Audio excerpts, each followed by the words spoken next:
10 சட்டைக்கும் 10 சட்டைக்கும் சண்டை, அதை ஊரே வேடிக்கை பார்க்குதுங்கிற மாதிரி பாகிஸ்தான் வெர்சஸ் பங்களாதேஷோடைய ஓடிஐ டூரில் நேற்று செகண்ட் ஒன் டேல ஒரு சின்ன கான்ட்ரவர்சி நடந்திருக்கு. இதை பற்றி கிரிக்கெட் ட்விட்டரில் பயங்கரமான டிஸ்கஷன். என்னன்னு பார்த்தீங்கன்னா, சல்மான் ஆகா நான் ஸ்ட்ரைக்கர் ரன்ல ரன் அவுட் ஆயிருக்காரு. பண்ணது மெஹதி ஹசன் மிராஸ். என்ன நடந்திருக்கு? ஸ்ட்ரைக்கர் ரன்ல ரிஸ்வான் நினைக்கிறேன், அவர் வந்து பாலை அடிக்கிறாரு. சல்மான் ஆகா கிரீஸுக்கு வெளியில் இருக்கும்போது பால் அவர் மேலே பட்டு நிற்குது. அந்த பாலை எடுத்து பவுலர்கிட்ட கொடுக்கலாங்கிட்டு சல்மான் ஆகா வந்து குனிஞ்சு பால் எடுக்க போறாரு. அந்த டைமில் மெஹதி ஹசன் மிராஸ் பாலை எடுத்து ஸ்டெம்பில் அடித்து ரன் அவுட் கிளைம் பண்ணிட்டார். அவுட்டும் கொடுத்துட்டாங்க. ஸோ இப்போ இங்கே ரெண்டு தரப்பான வாதம். ஒன்று, அவர் வந்து பாலை வந்து எடுத்து கொடுக்க தானே ட்ரை பண்ணுறாரு, அவர் ரன்னே ஸ்டீல் பண்ணல, அங்கே போய் வந்து இப்படி பண்ணது ஸ்பிரிட் ஆஃப் த கேமுக்கு எகெயின்ஸ்டாக இருக்குன்னு ஒரு சிலர். ரூல்ஸ்னால் ரூல்ஸ் தான், கிரீஸுக்கு வெளியில் நீ இருந்தீங்கன்னா ரன் அவுட் பண்ண தானே செய்வாங்கன்னு ஒரு சிலர்.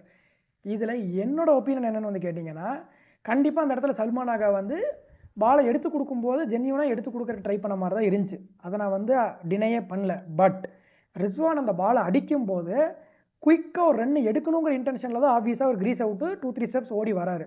அப்போ தான் பால் அவர் மேலே பட்டு நிற்கிது. ஸோ பால் பட்டு நின்னதுக்கப்புறமா நான் இதுக்கப்புறம் ரன் எடுக்கல அப்படின்னு நீ நினச்சிருக்கலாம் ஒரு பேட்ஸ்மேனாக. பட் ஒரு பவுலிங் டீம், ஒரு பவுலர் என்ன நினைப்பான், நீ ரன் எடுக்கிறதுக்கு 3 ஸ்டெப் ஓடுற, பால் மேலே பட்டு நின்றுச்சு, ஆப்வியஸாக நீ கிரீஸுக்கு வெளியில் இருக்க பால் எடுத்து அடிக்கணும்னு தான் பவுலர் நினச்சிருப்பான். ஸோ அதை தான் மெஹதி ஹசன் மிராஸுமே வந்து போஸ்ட் மேட்ச் இன்டர்வியூவில் வந்து சொல்லியிருந்தாரு.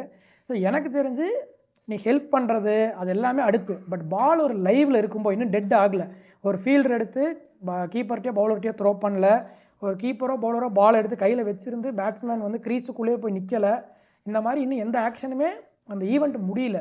ஸோ ஒரு லைவ் பாலில் கேம் அவேர்னஸ் இல்லாமல் வெளியில் நின்றுட்டு இருந்தது கண்டிப்பாக எனக்குமே வந்து தப்புன்னு தான் தோணுச்சு. ரொம்ப இந்த ஸ்பிரிட் ஆஃப் த கேமுங்கிற கான்செப்டுக்குள்ளே டுவெல் பண்ணுறோமோ அப்படின்ற மாதிரி எனக்கு லைட்டாக தோணுச்சு. ஸோ நீங்கள் என்ன நினைக்கிறீங்க? இது வந்து மெஹதி ஹசன் மிராஸ் மேலே இருக்கிற மிஸ்டேக்கா இல்லை சல்மான் அலி ஆகாவோட மிஸ்டேக்காங்கிறத கமெண்ட்ஸை சொல்லுங்கள்.